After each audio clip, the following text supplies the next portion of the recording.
Hello दोस्तों, स्वागत है आप सभी का हमारे इस चैनल पर। दोस्तों, हम लोग पढ़ रहे थे बीए फर्स्ट सेमेस्टर की ज्योग्राफी और इसमें आज हम लोग शुरुआत करने जा रहे हैं चौथे यूनिट की। इस यूनिट का नाम है fluvial karst aeolian glacial and coastal landforms.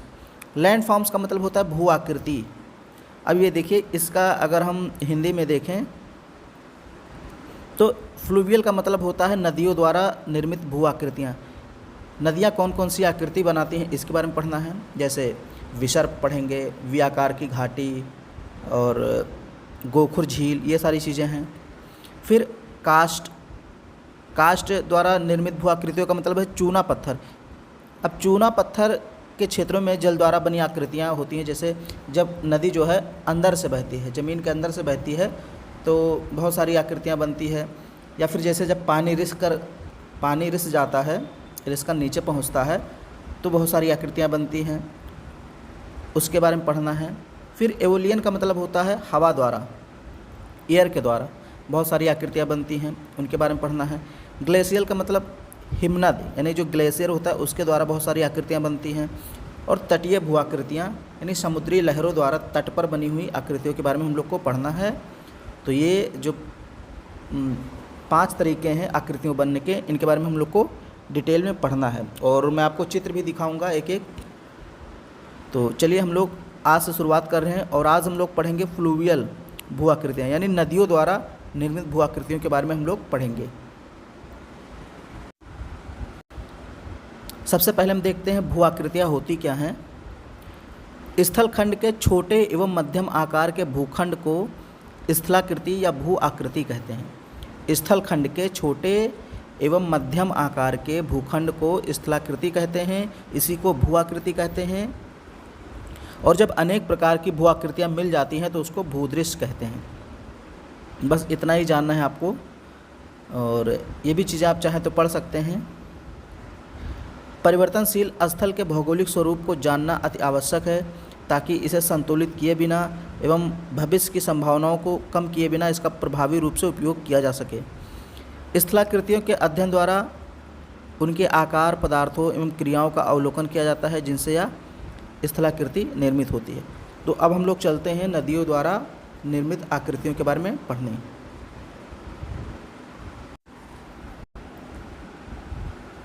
नदी द्वारा निर्मित स्थलाकृतियाँ।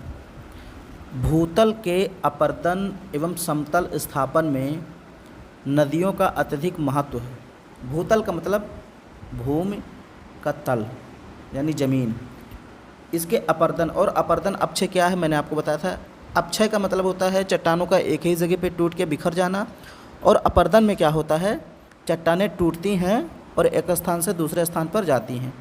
तो जब चट्टानें टूटकर एक स्थान से दूसरे स्थान पर जाती हैं तो उसी को अपर्दन कहते हैं। भूतल के अपर्दन एवं समतल स्थापन यानी समतल करने में, समतल की स्थापना करने में, कहने का मतलब है ऊंच नीच सब बराबर करने में नदियों का अत्यधिक महत्व है। हम जानते हैं कि नदी की धारा में अनेक प्रकार के छोटे बड़े पदार्थ बहते रहते हैं, यानी कि जब नदी का पानी बहता है तो उसके साथ में छोटे छोटे कंकड़ पत्थर से लेकर बड़े बड़े पत्थर तक बहते रहते हैं। नदियों की धाराएं चट्टानों आदि से टकराते हैं तथा पठारों मैदानों से होते हुए विभिन्न मार्गों का अनुसरण करते हुए बहते हैं, जिसके फलस्वरूप अनेक स्थलरूप निर्मित होते हैं। यानी कि जो नदी बहती है उसमें पानी होता है, तो पानी के साथ साथ कंकड़ पत्थर और छोटे पत्थर, बड़े पत्थर, मिट्टी, ये सब बहता रहता है। तो जैसे नदी में पत्थर होता है, अगर कोई बड़ा पत्थर है तो वो किसी चट्टान से टकराता है तो तोड़ फोड़ करता है। तो इस प्रकार से बहुत सारी स्थलाकृतियाँ निर्मित होती हैं।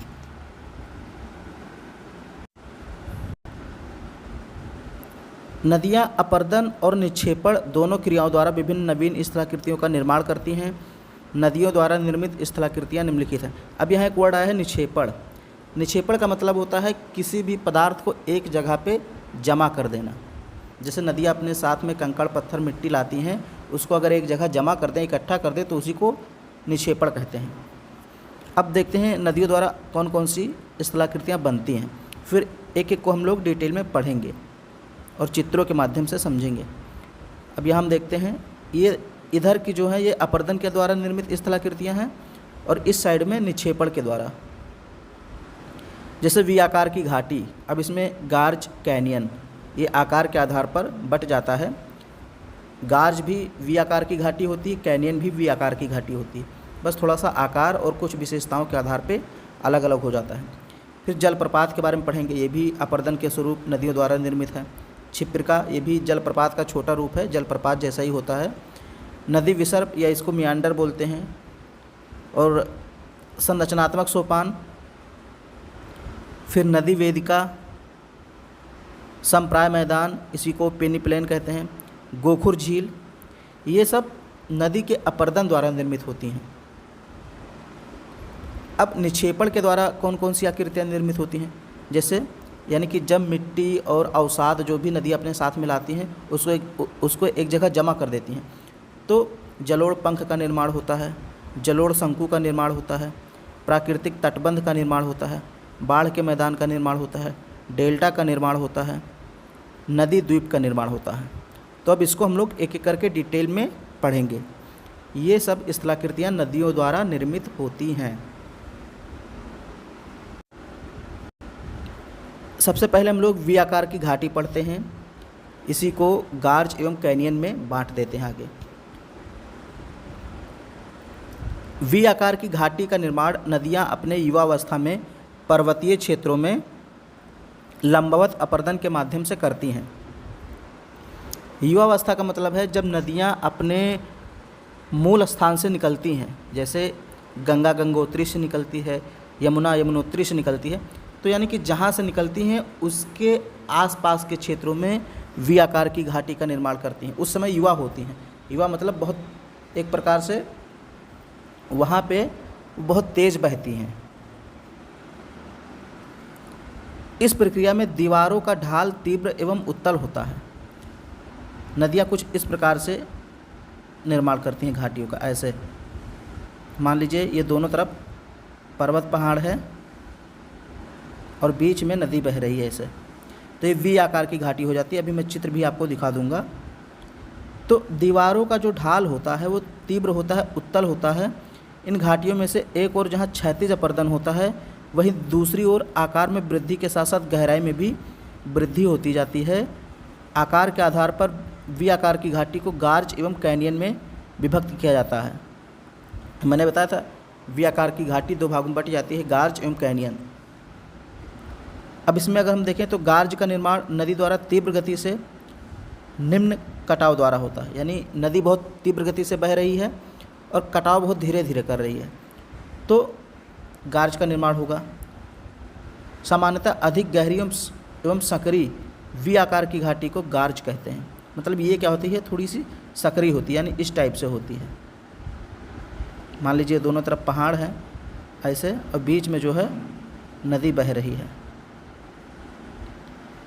उदाहरण के लिए यहाँ पे देखिए सिंधु गार्ज सिंधु नदी द्वारा निर्मित है, सिपकीला गार्ज सतलुज नदी द्वारा निर्मित, ब्रह्मपुत्र नदी द्वारा निर्मित दिहांग गार्ज है, नर्मदा नदी द्वारा भेड़ा घाट संगमरमरी गार्ज, ये सब गार्ज हैं। अब गार्ज से भी अगर कोई बड़ा हो गया, गार्ज के विस्तृत रूप को कैनियन या संकीर्ण नदी कंदरा कहते हैं।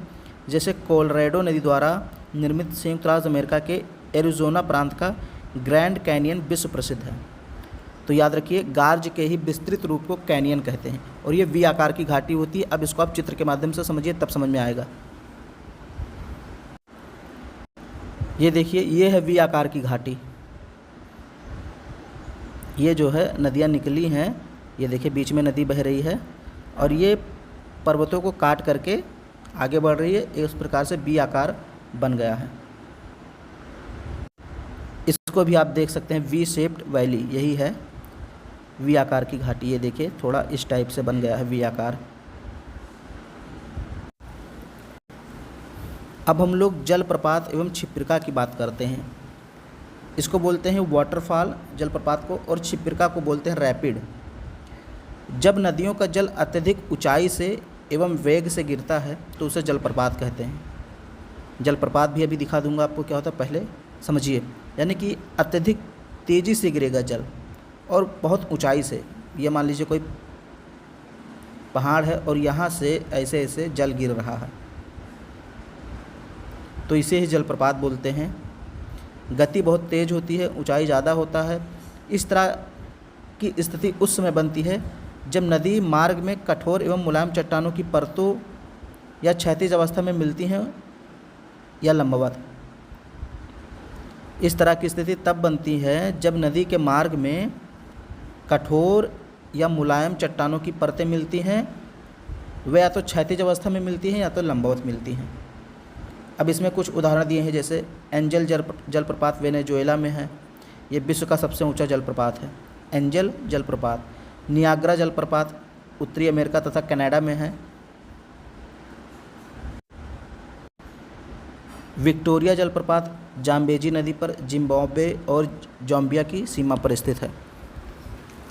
जोग या गरसोप्पा जलप्रपात, ये महात्मा गांधी जलप्रपात भी कहा जाता है, ये कर्नाटक में शरावती नदी पर स्थित है।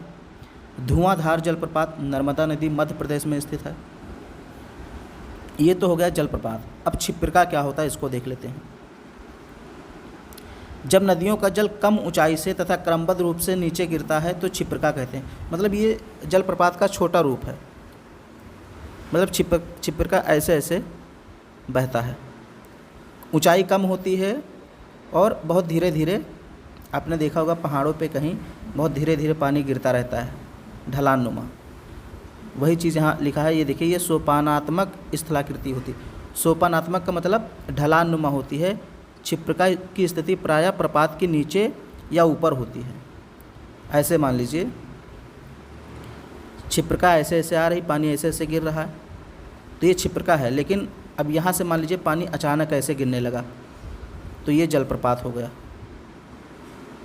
तो छिप्रिका जलप्रपात के ऊपर भी हो सकती है, नीचे भी हो सकती है।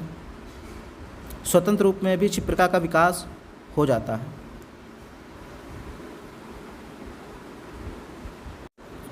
ये देखिए इसको, ये वाटरफॉल है, इसको जलप्रपात बोलते हैं। देखिए, अब हम छिप्रिका दिखा देते हैं आपको। ये होती है छिप्रिका। यहाँ देखिए ऐसे थोड़ा ढलान है उस साइड में और पानी बहता हुआ जा रहा है।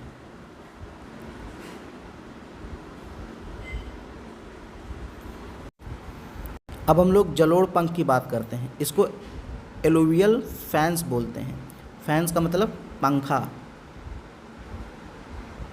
अब ये अभी तक मैंने जो आकृतियाँ पढ़ाया वो अपर्दन के द्वारा बन रहे थे, चाहे वी आकार की घाटी हो, कैनियन हो, गार्ज हो, जलप्रपात हो, छिप्रिका हो, वो अपर्दन के फलस्वरूप बन रहे थे। अब ये जो जलोढ़ पंख है ये अवसाद के फलस्वरूप बनेगा, यानी निक्षेपण के फलस्वरूप बनेगा।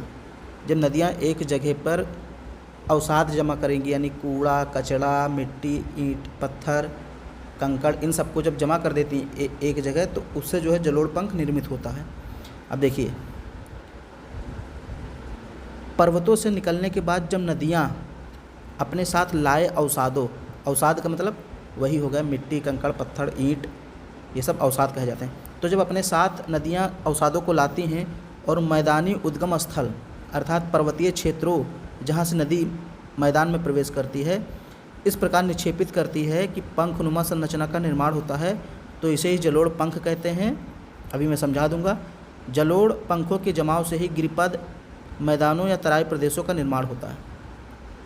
यानी कि जब नदियाँ पर्वतों से निकलती हैं, तो चूँकि जब पर्वतों से निकलती हैं तो पहले वो पर्वत में कई प्रकार की आकृतियों का निर्माण करते हुए आती हैं, लेकिन अंततः उनको ज़मीन पे तो उतरना ही उतरना है, यानी कि समतल मैदान पर। तो जब वो मैदान पे उतरती हैं, पर्वत से मैदान पे उतरती हैं, तो अपने साथ जो भी अवसाद लाती हैं उनको वहीं पे छोड़ देती हैं। जो भी मिट्टी, ईंट, पत्थर, कंकड़ लाती हैं वहीं पे छोड़ देती हैं, और इस प्रकार उन अवसादों से एक प्रकार का पंखा निर्मित हो जाता है। पंखानुमा एक आकृति बन जाती है, उसी को जलोढ़ पंख कहते हैं। ये देखिए, ये पर्वत है, यहाँ से नदी निकली, तो जब नदी मैदान में प्रवेश करती है, ये देखिए मैदान है, और ये पर्वत है। तो मैदान में प्रवेश करती है तो ये देखिए, ये जो मिट्टी वगैरह है इसको यहीं पे उड़ेल देती है। इसी को जलोढ़ पंख कहते हैं। बहुत ही आसान है, यानी कि जब आप सीधे ऐसे लिख सकते हैं कि जब नदियाँ पर्वत से मैदानों में प्रवेश करती हैं तो मैदानों में प्रवेश करते समय अपने साथ लाई गई अवसादों को छोड़ देती हैं, यानी मैदानों में ही छोड़ देती हैं, या आप कह सकते हैं पर्वत के पैरों में। जो पर्वत का पैर है, ये जो पर्वत के नीचे वाला भाग है, इसी को गिरिपथ बोलते हैं, पर्वत का पैर बोलते हैं। तो यहाँ पे जब अवसादों को छोड़ देती हैं तो इससे पंखे नुमा एक आकृति का निर्माण होता है जिसे जलोढ़ पंख कहते हैं। अगला है नदी विसर्प एवं गोखुर झील। ये भी जो है अवसादों के द्वारा ही निर्मित होता है। इसमें अवसाद भी होता है और अपरदन दोनों के द्वारा निर्मित होती हैं। जब नदियाँ मैदानी क्षेत्रों में प्रवेश करती हैं, यानी कि अब नदी पहाड़ से कहाँ आ गई है, मैदानों में आ गई है। और सबसे पहले मैदानों में कौन सी आकृति का निर्माण किया, जलोढ़ पंख। अब आगे बढ़ गई नदी, मैदानों में प्रवेश करती है और क्षैतिज अपरदन के कारण मोड़दार मार्ग में बहने लगती है। तब नदी के इन्हीं मोड़ों को विसर्प कहते हैं। देखिए, नदियाँ जब मैदानों में प्रवेश करती हैं तो उनकी गति थोड़ी स्लो हो जाती है, क्योंकि मैदान तो उतने ढाल युक्त होते नहीं, ढलान होता नहीं, तो नदियाँ ऐसे ऐसे बहने लगती हैं। तो सांपों जैसे एक मोड़ का निर्माण होता है, इसे ही विसर्प कहते हैं। अभी हम लोग चित्र के माध्यम से देखेंगे। जब नदी का पानी घुमावदार मार्ग में प्रवाहित होता है तो अवतल किनारे पर अपरदन तथा उत्तल किनारे पर निक्षेपण होता है। अवतल किनारे पर देखिए दो प्रकार के किनारे निर्मित होंगे, एक अवतल एक उत्तल। इसको समझिए, ये मान लीजिए ऐसे निर्मित हुआ, ऐसे ये नदी है, तो ये जो किनारा है नदियों का ये अवतल है और ये उत्तल है। अवतल उत्तल तो पढ़े होंगे साइंस में, तो वही चीज़ यहाँ पे कह रहा है कि उत्तल वाले किनारे पर निक्षेपण होता है और अवतल वाले किनारों पर अपरदन होता है। कालांतर में प्रक्रिया बढ़ती चली जाती है और मोड़ अधिक घुमावदार होता जाता है। ये घुमाव एस आकार के होते हैं, मैंने अभी बताया ही एस आकार का। अंत में यह घुमाव इतना अधिक हो जाता है कि यह मुख्य नदी से अलग हो जाता है। इस अलग हुए भाग को गोखुर झील कहते हैं। अब मैं चित्र के माध्यम से समझाता हूँ, फिर आप आसानी से समझ जाएंगे। इसको एक दो बार और पढ़िएगा आप, चित्र में देखेंगे तो तुरंत समझ जाएंगे। ये देखिए, यही है नदी विसर्प। एस आकार का है सांप जैसा, विसर्प, इसलिए इसको सर्प भी कहते हैं। ये देखिए ऐसे नदी इधर से आई, ऐसे ऐसे ऐसे ऐसे हो गई। अब देखिए ये जो है ये अवतल है,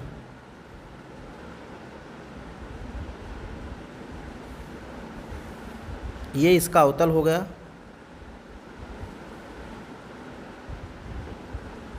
अब यहाँ पे देखिए गोखुर झील का निर्माण, ये देखिए ये भी इसी के द्वारा निर्मित हुआ है।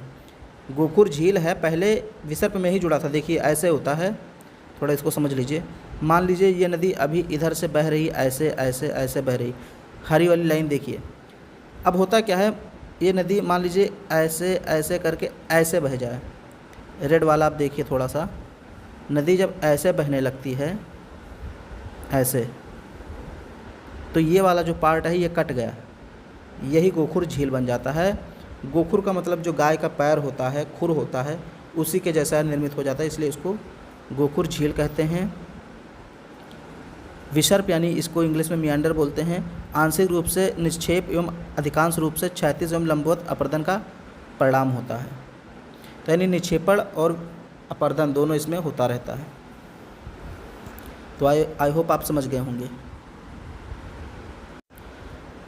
अब आगे का जो वीडियो है वो हम लोग आगे का जो भी चीज़ है वो हम लोग अगले पार्ट में देखेंगे, क्योंकि ये वीडियो काफ़ी बड़ी हो जाएगी, 20 मिनट का वैसे ही हो गया है। तो कुछ आकृतियाँ और बची हुई हैं जो हम लोग पढ़ेंगे अगले वीडियो में। वीडियो पसंद आए तो उसको लाइक कर दीजिए और चैनल को सब्सक्राइब कर लीजिए, अपने सभी दोस्तों में शेयर कर दीजिए।